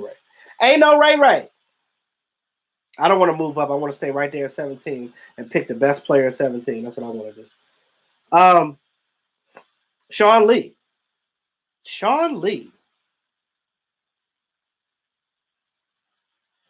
You said where did our secondary coach go? Chris Richard? I don't know. I didn't hear about him getting signed by nobody yet. Robbie Radford, what's going on, brother? Sad man, I don't think he got signed by anybody yet. Or hired, I should say. Sean Lee. That's Sean Lee's decision. And I know that Mike McCarthy respects him enough to allow him to make that decision. So you might see Sean Lee back. I think that it's probably a 90% chance that he may come back. Only because even though it's a new staff, they still respect this dude because of how his character is. He's not bad for the Dallas Cowboys. He's not, the only knock that I have on Sean Lee is his durability. But I'll be damned if that boy don't work hard. Because when I played linebacker for high school and semi-pro, I'm a type of dude that I was a hard worker. Like I was always in my playbook. I always knew what was going on. I always tried to study the offenses that I was going up against every day. And, it's all about your individual preparation for a game. And if you come into a game prepared, 9 times out of 10, you're going to beast out. So as far as Sean Lee's character, I would love for him to be here. And even if he's not, let him help out on the linebackers, with the linebackers. I know that we got our coaches already set, but, I think that I can handle Sean Lee one more year because you're not paying him nothing. $3 million, I'll pay that. That ain't nothing. That's cool. William Taylor, what's going on? You said bye Lee too slow. Yeah, but his leadership abilities and the fact that these young linebackers trust him and believe in him, that's a guy that you still want on you still want a guy like that around to some type of capacity, even if you're using him part-time. I already talked about Michael Bennett. I don't think he's coming back.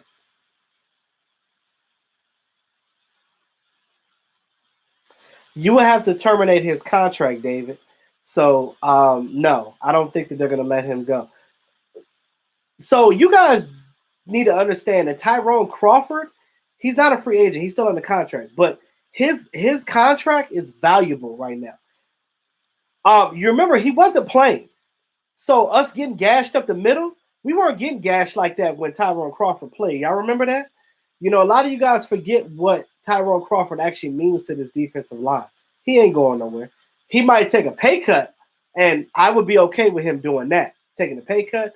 But Crawford ain't going nowhere. You need Crawford. Without Lee, we would have been up shit creek without LVE when he went down. Yeah, Sam, man. That's what I'm trying to explain to fans, man. You need that depth.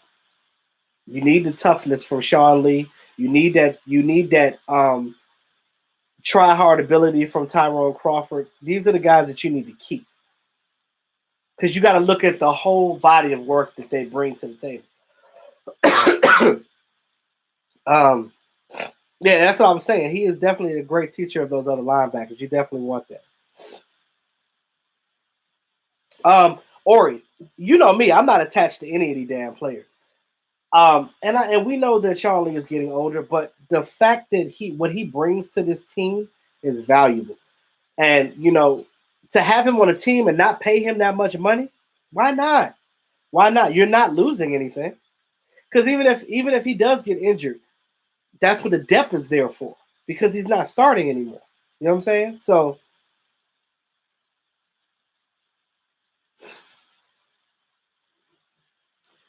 Justin March, no Lillard anymore. No Lillard.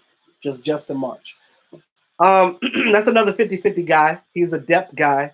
He didn't play too much on defense. I think he played like 13 snaps each game. So if you lose him, you lose him. But, 50-50. Linebacker Malcolm Smith. That's the guy that we got late in the year. He was a former 2013 Super Bowl MVP for the Seattle Seahawks. Now, I know he was a Chris Richard guy, but I think that they look at Malcolm Smith's whole body of work, what he did with other teams even before he was with the Cowboys, even though – and he took I got a lot of respect for Malcolm Smith because I don't know if you guys even paid attention to him. He only played 2 games for the Dallas Cowboys because they got him late in the year. But you guys know he played in both of those games, and he played well. He made tackles, he made plays, and I think they're going to go back and look at that tape and they're like, we're going to sign him to a small contract and give him a shot and see what he does in training camp.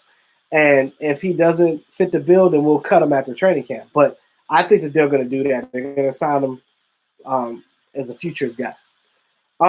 Joe Thomas, linebacker. Very injury prone, but also a very hard-hitting linebacker when he's playing. So that's another 50-50 guy. And remember, Joe Thomas is a former Green Bay Packer player. So keep that in account as well. David Jenkins, you're welcome, man. That's what I'm here for, man.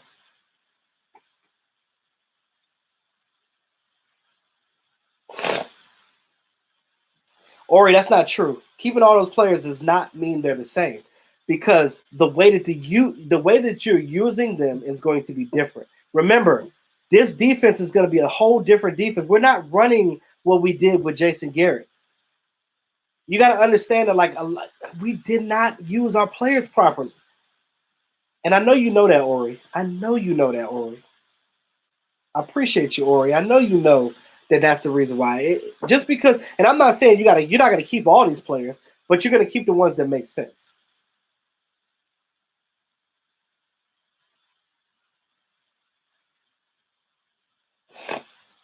Of course, the new staff got rid of him because it's a different staff.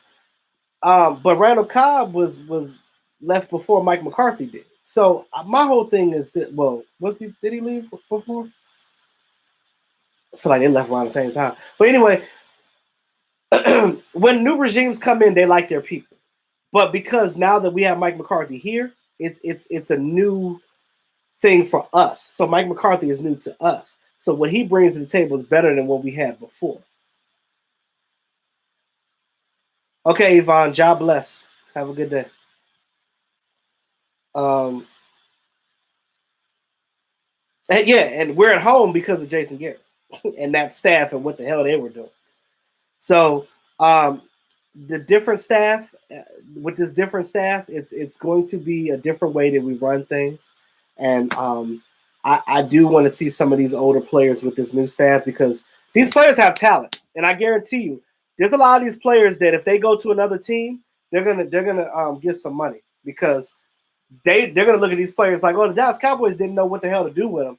We know what to do with them. So that's how I feel about that. As moving forward, so Anthony Brown, I know some of you guys don't like Anthony Brown. He's an average player at best. That's another 50-50 guy. That really depends on what Maurice and Al Harris think about him, our secondary coaches. I don't know what they think, so we'll see.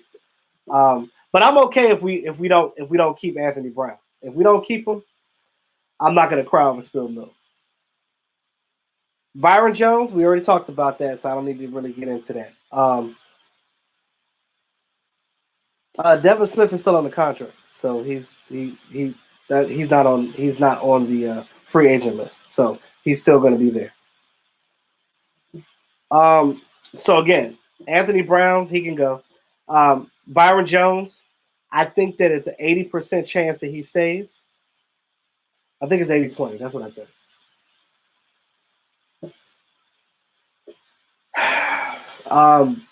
CJ Goodwin, right? So CJ Goodwin, special teams ace. That boy hit hard. I want to keep him. And I know that John Fossil knows this guy's game. And I think that they might keep him as a backup, as like a backup corner, but primary for special teams because John Fossil needs his guys. And this is a gunner on special teams. And you need your gunners. You need those guys. So I think that CJ Goodwin, you get him back on a real cheap deal. Sam, man, I agree with that. If it's team friendly, they'll keep him. But if it ain't, he going bye-bye. Timothy Looper. I've been talking about that. We need a fat guy in the middle. That's what they're gonna. I'm gonna do another video on outside free agents. Right now, I'm just doing the ones internally. Jeff Heath. Whew. Now, I know a lot of you guys don't like Jeff Heath, but I love me some Jeff Heath. Jeff Heath, I don't think that he needs to be a starter, but he's definitely that guy that will make plays for you if you play him 50% of the time on defense. And he's also a special team guy as well. He's a Swiss Army knife. You need a guy like him. You need a guy like him. He hit hard, too. He done knocked out many a player in this league.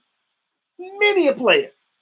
Jeff Heath knocked out he hit a player so hard early in the season this year with two separated shoulders. Do y'all understand that this dude played with two separated shoulders that he had to get surgery in the off season for?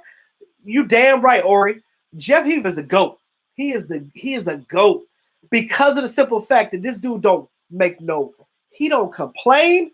Even though y'all talk shit about him because he's from Saginaw Valley, he don't give a damn. Undrafted player, been on this team 8 years and still here. He's here for a reason. And I guarantee you there's other teams that would love to have Jeff Heath on their back. I'm telling you. But get him with this coaching staff? Oh, shit. Sky's the limits. All right? Kayvon Frazier, my frat brother. I got a feeling that he probably not going to get re-signed. I don't see where he fits in with this new staff. I could be wrong. I don't know. That's another 50-50 guy. But Kayvon may not be back. Oh, they're gonna go after a defensive tackle. That's definitely gonna happen. Because this ain't the old regime. These guys need that big guy in the middle. Yeah, we definitely need a backup for Dak Prescott. I wouldn't mind having a veteran guy come in there, like a veteran, like an old head veteran, like a guy that started in the league for a long time, somebody like Phillip Rivers that come in, even though I know Phillip Rivers wouldn't be nobody's backup. But you get a journeyman like that, like kind of how, what's his name? He was just with the Eagles. Not Matt McGloin. The backup that was just with what you call it. I like Ryan Fitzpatrick too, but he's gonna stay with the Dolphins though. He already said it.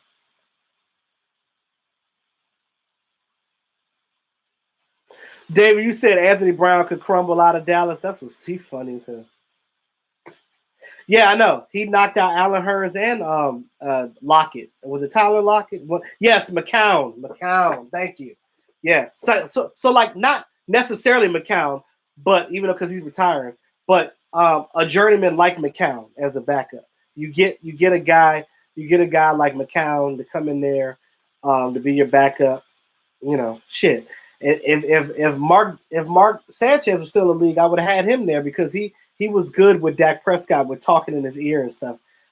He was almost like a player / quarterbacks coach. That's what he was.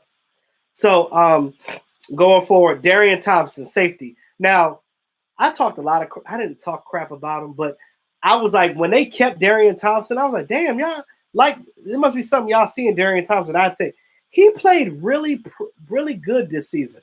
And I paid attention to a lot of our secondary. And he was making plays and stuff. And he got his Darian Thompson got his he got his confidence built up this year. And I think that you can get him back on a really good deal. He could definitely be a backup because you're going to need backups. You're going to need depth. And I think he's going to be a great depth guy.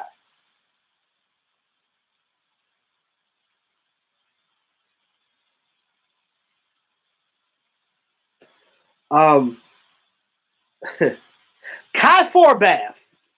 You definitely got to sign your kicker back. My man was 10 for 10 since he got signed by the Dallas Cowboys. And we know that he used to be for the Redskins. And, you know, when he first started his career, he was with the Dallas Cowboys. If we didn't have Dan Bailey back then, if we didn't sign him, Kai Forbath would have been signed his rookie season. But you look at his situation now, he didn't do well with the Redskins and this and that. But he played well for Dallas Cowboys, and I think that a lot of it is growth. And the fact that he said in his interview that he basically, when he wasn't playing on the team, he kicked every week. And he made sure he stayed in kicking form. Because when you don't kick, you get rusty as hell. And your mechanics get off. So because of the simple fact that he did it consistently, go ahead and re-sign your boy. They already got a guy to compete with him on on the roster for a futures contract. Basically, a guy for training camp to kick the tires on. So he's got competition as well. So go ahead and sign your four bath so we can take a bath and get four bath re-sign. LP Ladisor, you already know that's 100% going to happen. He is going to come back as well. Well, I don't know. I don't want to say 100% because he is older, but I don't think his age has to do anything because he's not a skilled player. He don't ever get hit because he's a long snapper. But he's been 100%. So why not stop a good thing? Go ahead, re-sign Felice Luis Felipe, whatever, Ladisor. Go ahead and re-sign him and get that going. And yeah. So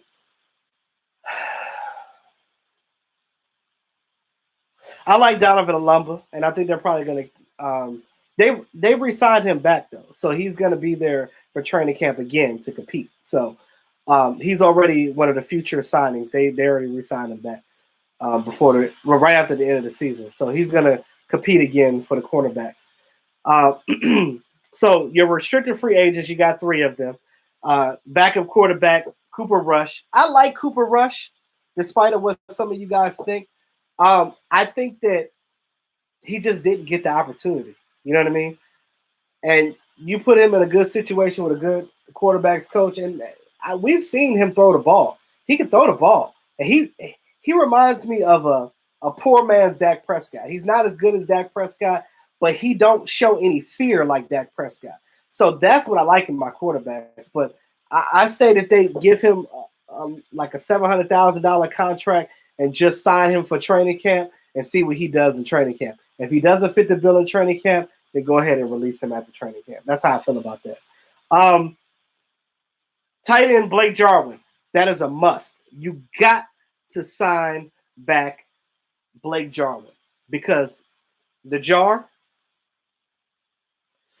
you got to open the jar up in these games because you look at his games of 20 yards or more, and I'm talking about yards after catch. He's a giant killer. So ever since he scored those 3 touchdowns that one game against the Giants, his confidence was built because, again, you got him in there. Blake's time is now, especially if Witten don't come back. He needs to be in here fighting for that number 1 spot. Then you go ahead and draft you another young tight end, based on the team's needs and what they think that they need as far as a tight end. Get some guys in here to compete. I think Schultz is still on the contract, so he's definitely coming back. So again, get him his contract. Let him know, like, look, we want you back as a tight end. You're the guy. Get him the ball. Put the ball in Blake Jarwin's hands, period. You think it's time for a new punter? Possibly. I think that Chris Jones had some injuries that he wasn't telling people about, and that was why he was playing like crap. Because you look at those special teams guys, their confidence gets broken so fast because there's no room for error. You look at a skill position. If you make a mistake like fumble and stuff like that, they'll be like, oh, you idiot, why are you fumbling the ball? But they're not going to think too much of it because you have plenty of opportunities to do it. When it comes to special teams, though, it's a different way of thinking when you mess up because you have less chance of error when you're a special teamer. So I think that a punter and a kicker, their confidence is everything. I just think that Chris Jones' confidence is bashed. So I think that they need to bring in a free agent punter or a punter that's a veteran around the league. Bring somebody in there to compete in training camp with Chris Jones and then make the decision on Chris Jones after that. That's how I feel.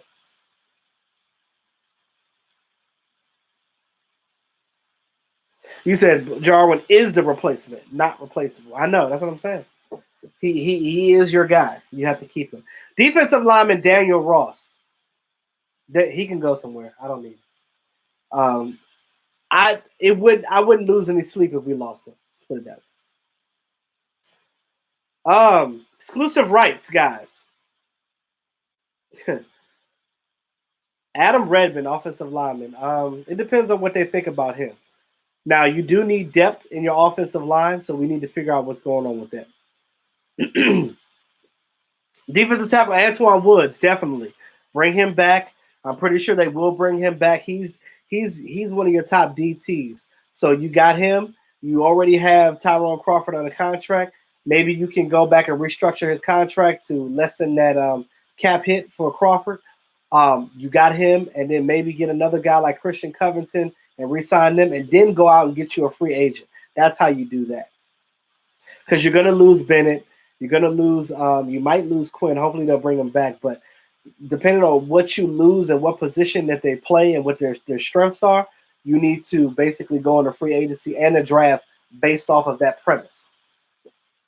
Yeah. So in the club option, you got two guys, Jermaine Olawale and Cameron Fleming. We know Jermaine Olawale is 100% coming back. He's the fullback. He's there. There's really nothing to talk about there. Cameron Fleming, I know some of you guys don't like him. I know Mickey Spagnolia don't like him. It is what it is. He's okay. He's better than Chaz Green was, I tell you that. I tell you that.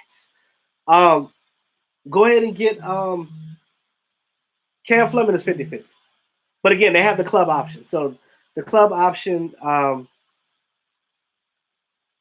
so it's an optional year at the end of the contract. So they could be guaranteed. That's what a club option is. So if they wanted to add another year on the contract, they can do that for very cheap.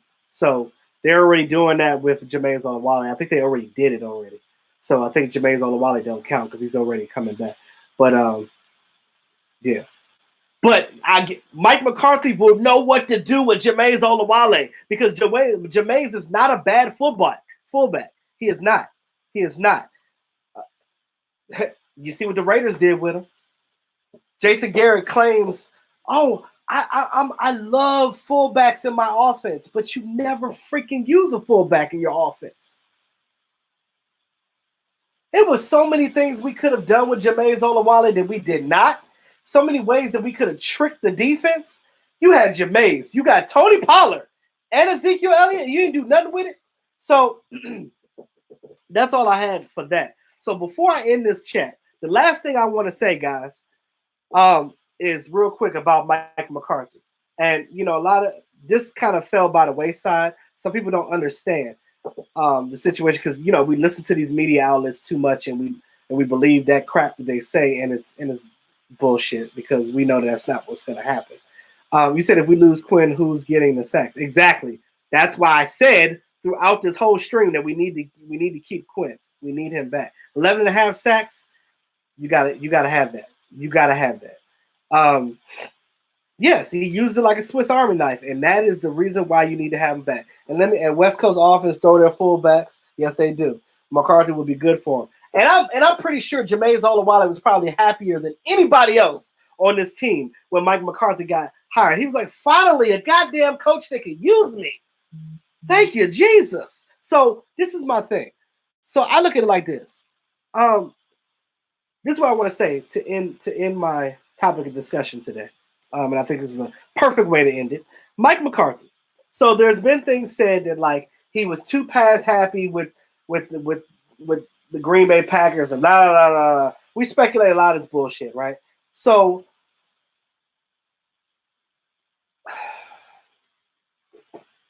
Mike McCarthy didn't have the run game. He didn't have no Ezekiel Elliott. You stupid, Q. Don't end it. I got to run some errands though, so I can't stay on too long. I got to get my day started. Oh yeah, I saw the interview with Peter King before, like a long time ago. Sandman resent me the article. Appreciate you, Sandman. Me and him were talking in my DMs on Twitter earlier today, but I had already I seen the interview, and when he sent it to me again, I watched it again just to smile at it because I know that we have this guy now. And for a guy to sit out a year, and I'm gonna say this about Mike McCarthy, for a guy that sat out for a year, you kind of get a chance to sit back and reevaluate yourself, things that you've done in the past, how you ran your team, your offense, your quarterback. And you got to sit back and look at the league from the outside standpoint, from a fan standpoint. And the fact that he actually sat back and looked at certain teams that he would like to be a coach for. And I know that the Dallas Cowboys is one of the teams that he wanted to come to in the long run because it's been speculation for a while that Jason Garrett was in a hot seat. So he was probably looking at Dak Prescott like, I like this young dude. The fact that The fact that Mike McCarthy said himself that I like Dak Prescott when he said that Dak's rookie year when they played him and the Green Bay Packers, and the fact that the dude came back and almost beat them, he's like, that's when I respected Dak Prescott. That's when I knew that he was going to be somebody in his league. So for Mike McCarthy to see that back at that time in 2016 and look at Dak Prescott now, and he says that I can do a lot of things with this young kid and I can use the West Coast offense and I can get the ball out of his hands faster because one of the biggest knocks on Dak Prescott was that he wasn't getting the ball out fast enough. Well, a lot of that was because of the way this offense was run. It was run like crap. Like crap. And no matter if you blame Kellen Moore or not, things were better with Kellen Moore. He was damn sure better than Scott Linehan. I go back and look at my video. I talked about the numbers. The numbers are better. But it was still Jason Garrett's offense. Still run by the coach. Yes, Kellen Moore is still the play caller, but you damn sure believe that Mike McCarthy has got all the say-so in that. So at the end of the day, you have to understand that within this offense and within what they're going to run, it's going to come and go through Mike McCarthy. He respects Kellen Moore enough to come in there and do his job. They're going to have conversations during the week about it. And the biggest thing that I'm excited about, we finally have a coaching staff that's going to make in-game adjustments, guys. Because this is what we were not doing before. We were not making adjustments.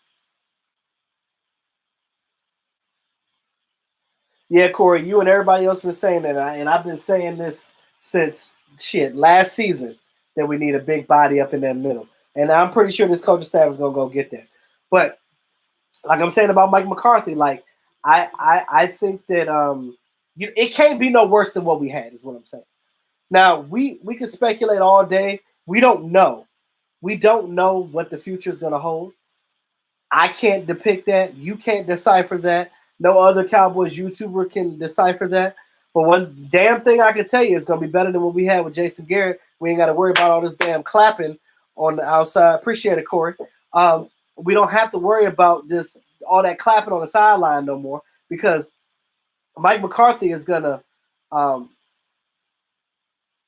hold people accountable.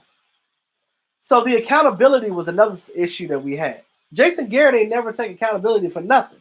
He threw his own he threw Dak under the bus times before. I remember B.J. Raji, but B.J. Raji retired a while ago. But we need a guy like him, though. I feel you, though. I do feel you on that. I'm with you on that. And Mike McCarthy will change all of that crap. And he's going to come in here and he's going to let you know that, hey, look, I know what Dak is good at. I've seen what he's not good at. And we're going to fix that narrative. And we're going to make these necessary adjustments. And we're going to do the damn thing. The fact that Mike McCarthy kept Kellen Moore is huge. Jameis Olawale, you're going to finally see us use a fullback. And you guys are going to be like, well, damn, Jameis can play. Told y'all. It's a lot of things that y'all going to see. This offense is going to be very different. The only thing that's going to stay the same is that Ezekiel is going to run that ball.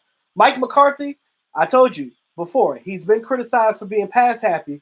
That's not going to happen with Dallas Cowboys. If you listen to what Kellen Moore said, he said this is a different team that he had with Green Bay.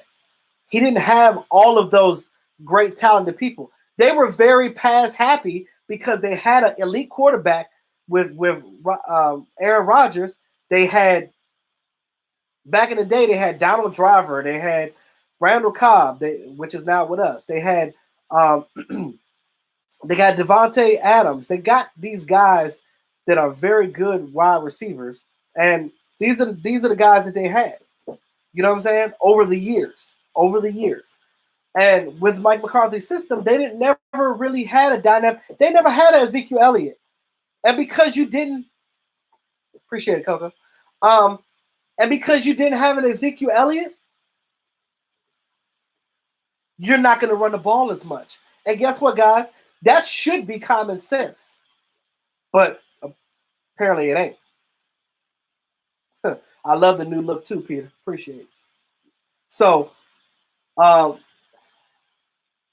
I think that what Mike McCarthy is going to do, he's going to come in here, he's going to do the right thing, he's going to run that ball. He's probably salivating over the fact that he has Ezekiel Elliott, he has Tony Pollard, he has Jameis Olawale, and he's going to use he's going to use every inch of this goddamn offense, and it's gonna work out.